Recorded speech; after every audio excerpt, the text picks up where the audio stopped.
guess playing the piano. Daddy teaching me playing the piano. Yeah. He started me when I was 2. That's so cool. Yeah. Did he play a lot? He played in the symphony orchestra Oh my gosh. on the WPA. violin. It was a WPA deal, and he played at Sangamon Gardens a lot. So, and he also played the drums in our family band. Oh, that's really cool. And what about you? What was your earliest childhood memory? Well, two come to mind. I always remember the first time I guess I was 2 years old. I got a little 3-wheel bicycle for Christmas, and there wasn't any place to ride it except down this was in Iowa when that's why I was born in Iowa. It was in the wintertime, and so my brother-in-law took it down to one of the fields close to the house, and they had a big patch of ice, like, real smooth.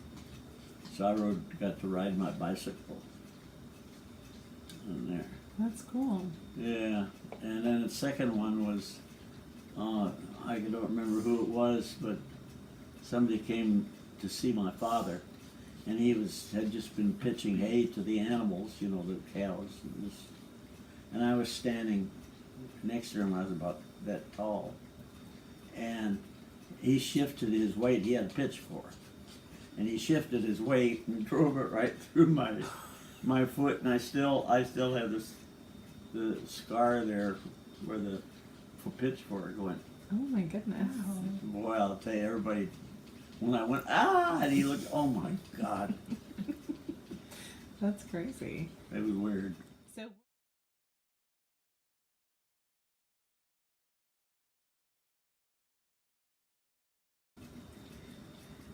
I made A's and B's, sometimes a C, because I really didn't study very much. yeah. But I skipped first grade because I was Wow. pretty. Mommy used to read with me, and so anyway, I skipped the first grade. But Wow. my grades weren't great. Yeah. And what about you? I guess average, because I was a boy. I was more interested in. We lived right on Lake Erie. That's after we moved to Ohio, and so I was more interested in playing outside baseball and all the sports, and so forth. So I did enough to, and I'll never forget though that in the 6th grade, the principal taught math course, Mr. Pinkerton, Alan J. Pinkerton.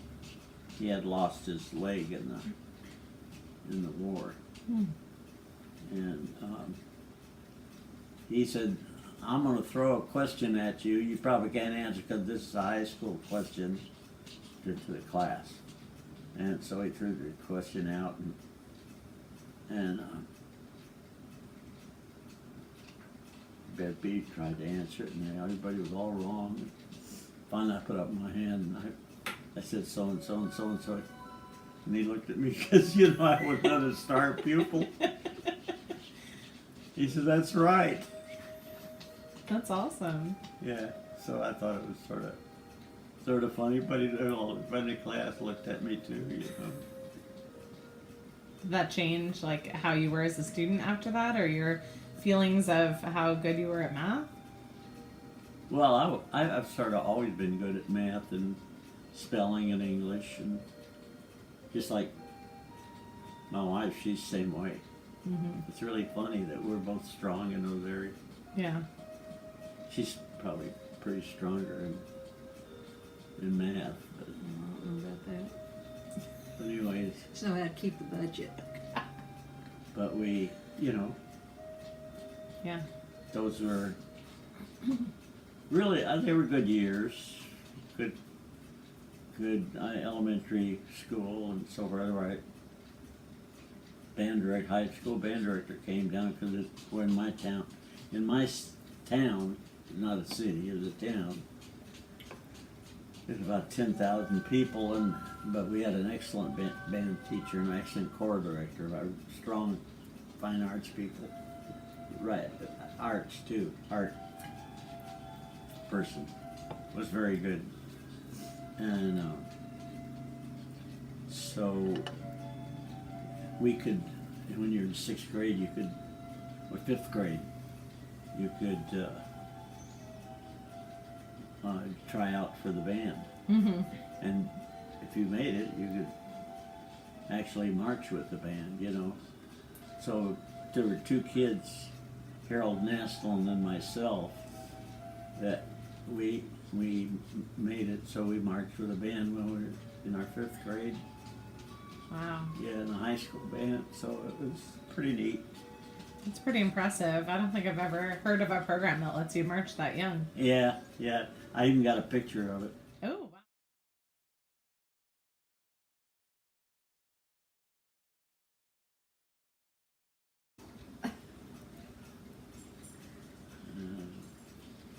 Oh, okay, I know.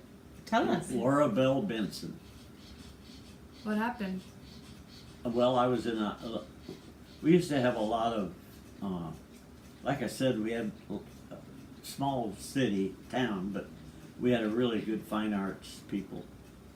And we always put on a little operetta every year. And we did it at Kilpie Hall. Mm. It was a sort of community theater, little place, and this little girl came up to me after it was over, and she told me how much she loved my part and my singing, and she said, "Oh, I just thought it was just wonderful," and then she grabbed me to kiss me. How old were you? I am not very old. I don't know, maybe still around 6th grade, something like that. Wow. Yeah, My first kiss, I remember, was Duke Knowles. Duke. We worked together at Summers Drugstore. Okay, what happened? We just had a little kiss, nothing happened. Nothing. In the break room? No, No, just a no, little kiss. nothing. Very casual. Nice. Did you guys ever date after that, or No, it was just a one kiss wonder? just walked me home sometime from work and we'd kiss goodbye, you know, that was about it.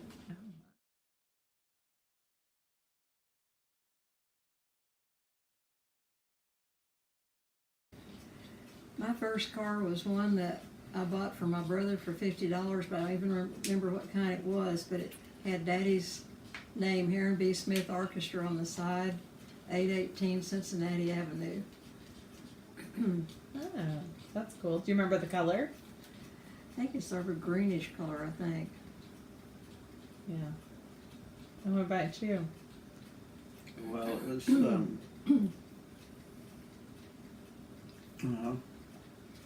sort of a sad thing because it was our family car, and my dad was killed by a drunk driver, and so we, of course, the car was repaired. It was almost a total wreck, but it was repaired because of the war started, but in '41. But my mother wanted it fixed because she wanted me to get a license because I was the only one at home to take her to the cemetery because she didn't know how to drive or anything, so I had to take her places. So I guess that was my first car. How old were you? I didn't own it, but it Yeah. was my first car.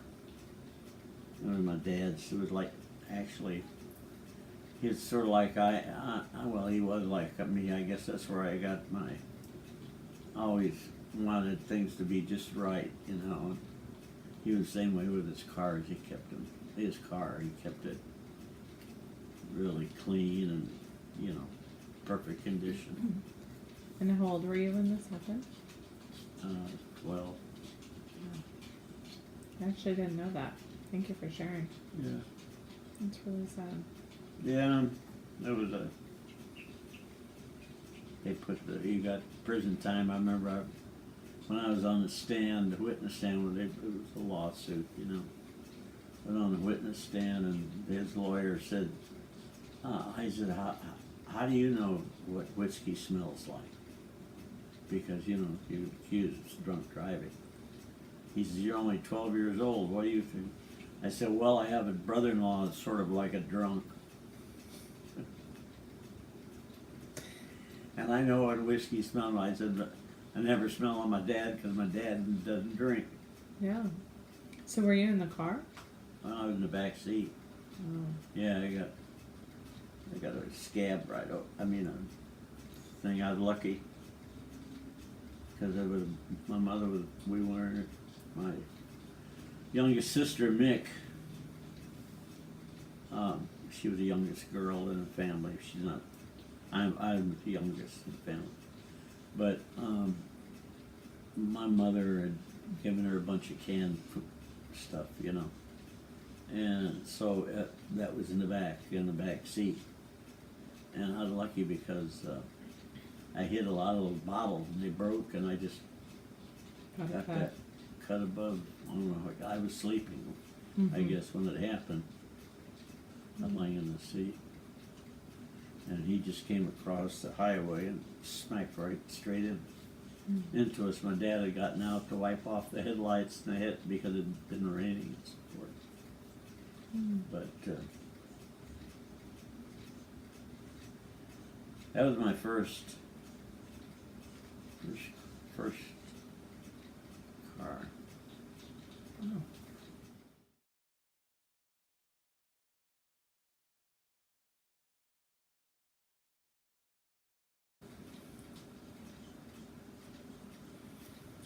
Entire life? Mm-hmm. I guess when we went to Las Vegas, I think that's what I liked, yes. And why is that? I liked it when you could pull the lever on the machine and all the coins would come out, and then they had some real good music in Las Vegas at that time, and some shows, and so we really enjoyed going out there. Do you remember what year that was, or about what time? You were 62 when you retired, and they gave us one trip out there. Yeah. So he was 62 and I was about 59. Nice. I don't remember what year that was, but that was some good memories. All the good music. You'd go to lounges and they'd have trios, or then Louis Prima was playing, and Oh wow. I mean his saw band. It wasn't Louis Prima. It was his saxophone player. Yeah. So I went back again when he was in Sweden with Karen. His wife. I went back again with Karen, and we went every night. We stayed at the hotel where he's playing. We went every night to the show. Nice. So I really enjoyed that. That's really cool.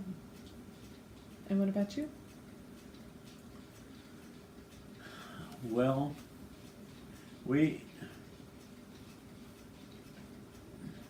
my dad was still alive, and we had that new, it was a Pontiac, and 1938 Pontiac, something like that. But we went to the mountains for the first time in southern Pennsylvania. I'd never seen the mountains before, and Smoky Mountains. And we went to Niagara Falls. And one other time, yeah, there's several times we went different places. That's really cool. It was pretty neat, you know. Usually, back in those days, you didn't travel that much. Yeah. We were fortunate that we did have relatives or knew some people that lived in areas like that, so.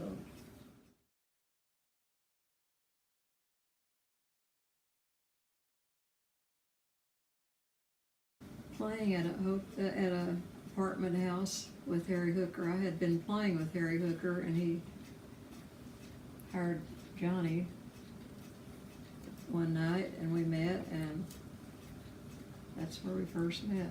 I feel like there's more to the story. You're laughing. Tell me Well, more. I didn't like him. Well, What? yeah, He was a smart aleck. yeah. Pete Brewer was one of my students, very talented student. He was still, what was he, a senior, I guess, in high school. But he was a very good player. Harry hired he and myself to play this pool job, you know.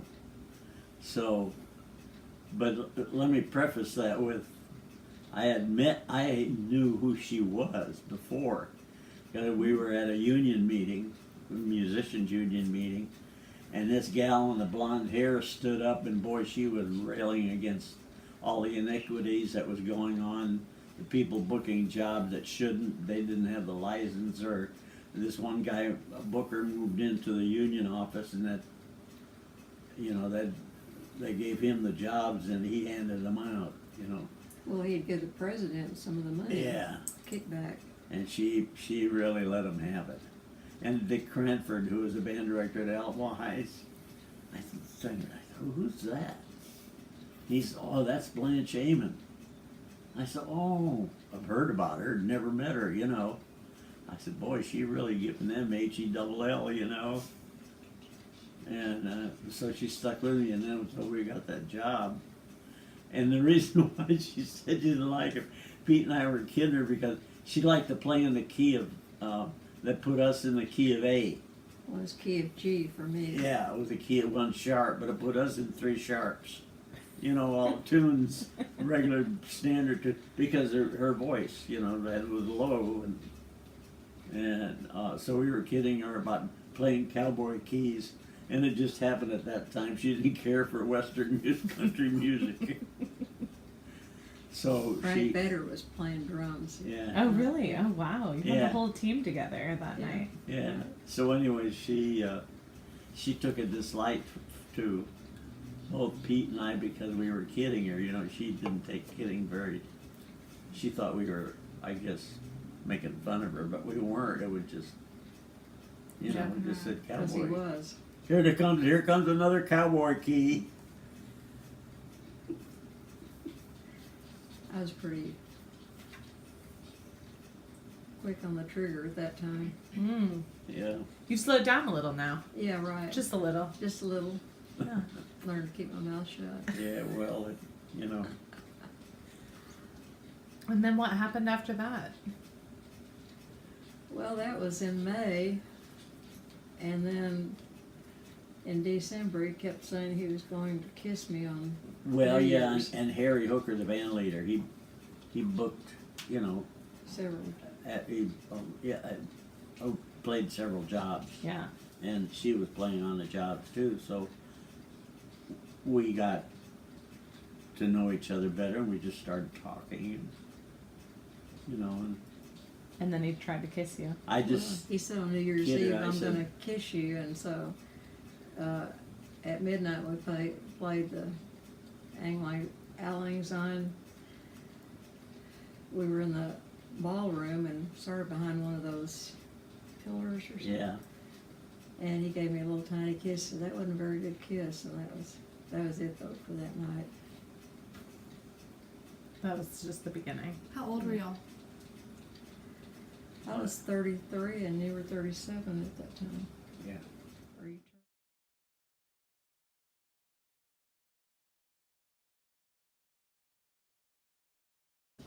Yeah, sure. First, you got to think about that Well, I one. wanted to be a jazz musician. I wrote a paper when I was in the 5th grade, and that's what I wanted to be, was a jazz musician. Nice. So I got to play music all my life. Awesome. That's great. I guess I wanted to be a big band leader. I ended up being a big band leader, but not high school. I was thinking professionally, you know, Yeah. because I was, like Harry James was real famous at that time, and several others were too. Mm-hmm. Were famous trumpet players. So I wanted to be a band leader, and I ended up being a band leader. Mm-hmm. both professionally and teaching. Yeah.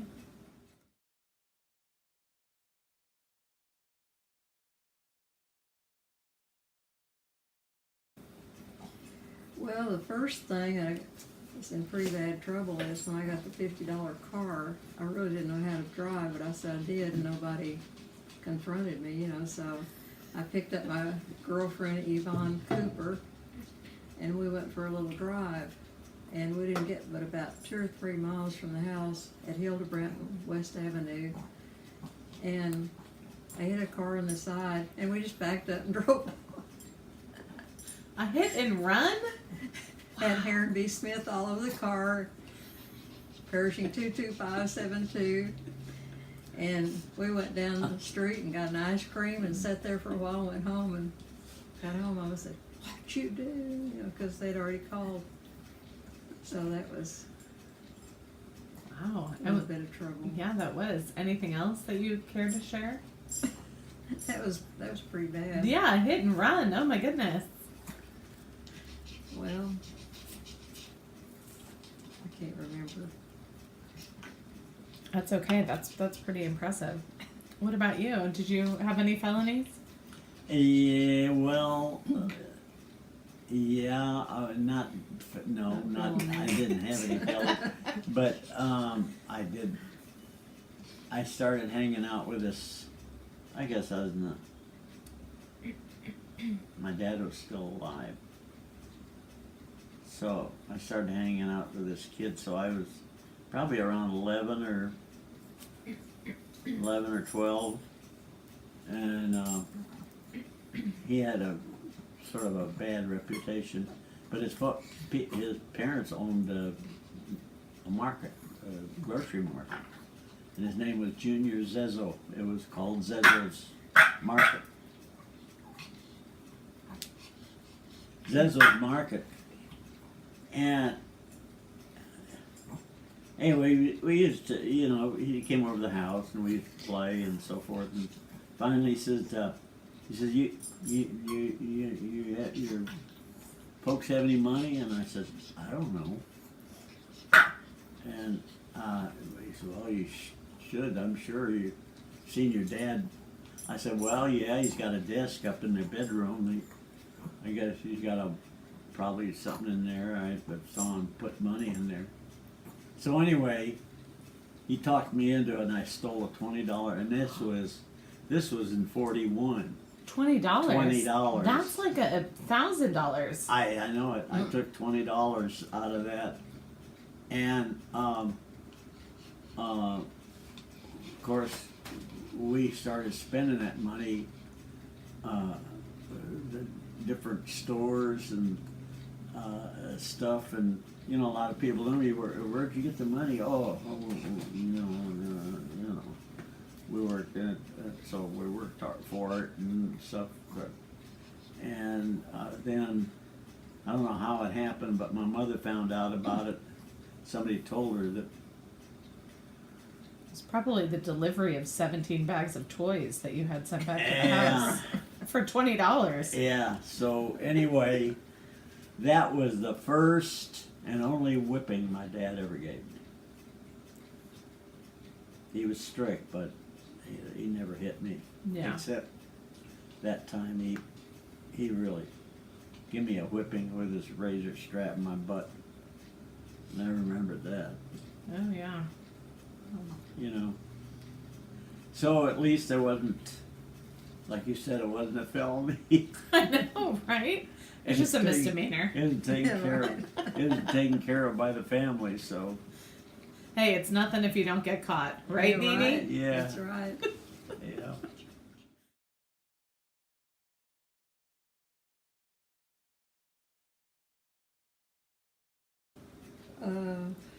Mr. Doche is who I liked, band director. Did you get to play the piano in the band?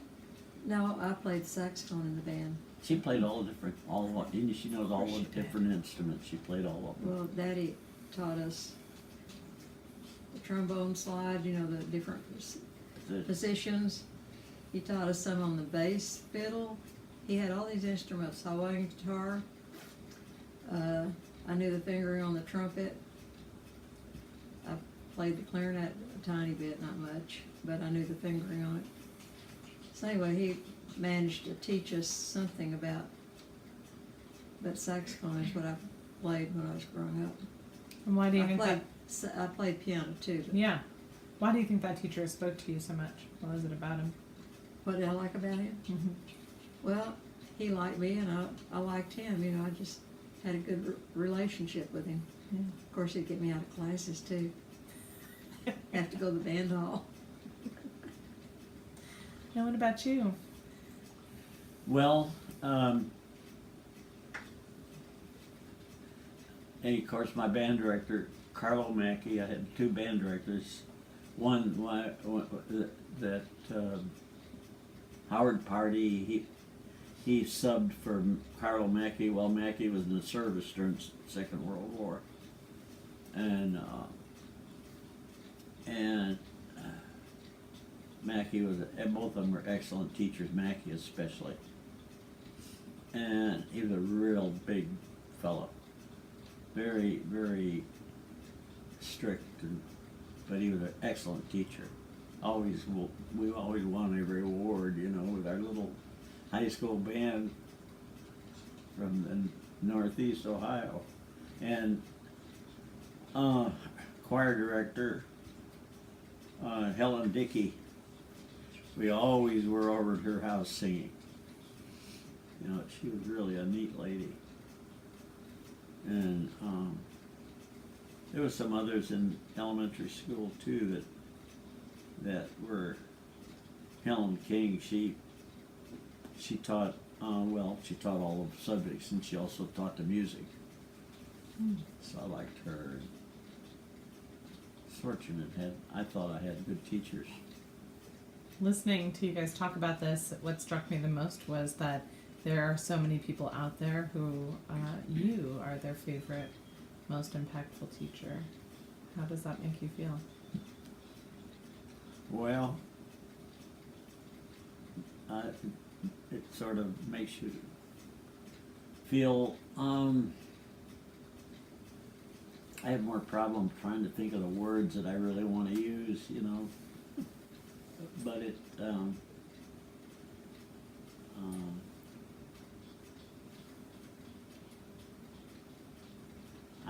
I'm just happy that I had the opportunity to teach, because I had a lot of great kids. I mean, you know. Mm-hmm. And it just, they always are with you during your memories. I never, the day doesn't go by that something happens that you think, oh, I remember George did this, or Tommy did this, or Frank did this, or, you know. And it all just a real wonderful experience being a teacher, and I was really thankful that I had that opportunity.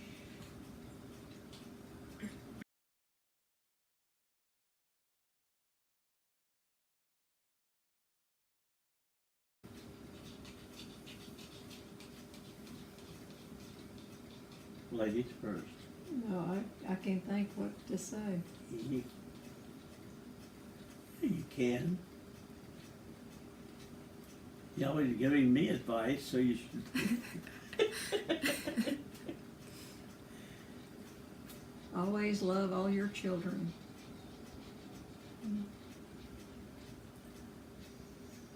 Yeah. That's the most important thing. Love your kids and, Grandkids. yeah.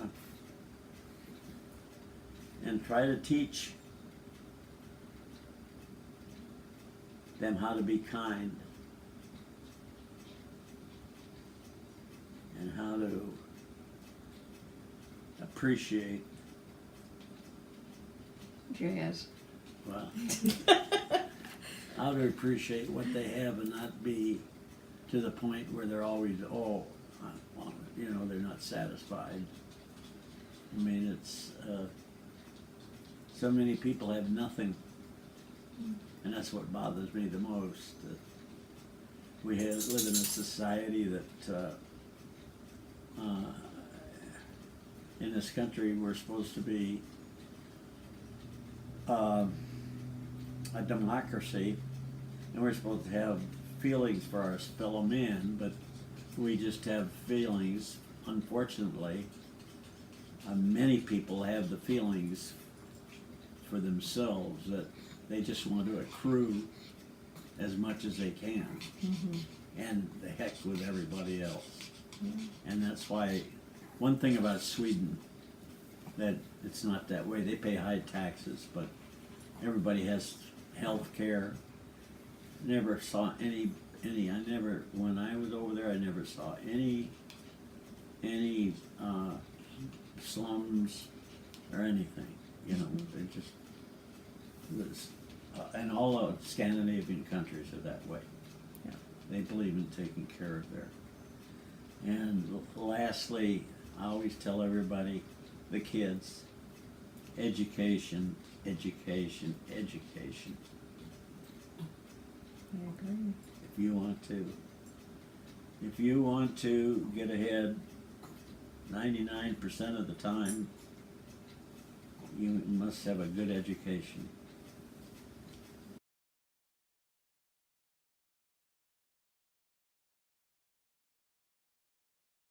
And I let a little food, Uh-huh. and he's opening up the dishwasher, and I laughed so loud that the tears are rolling down my eyes. He was looking for the source of the smell. Yeah, I was standing right over the dishwasher, and I thought probably hadn't cleaned it out in a while, you He know. thought something was rotten in there. And what happened when he found out? I don't know what he said, but I left. Yeah. he took off. Took off running.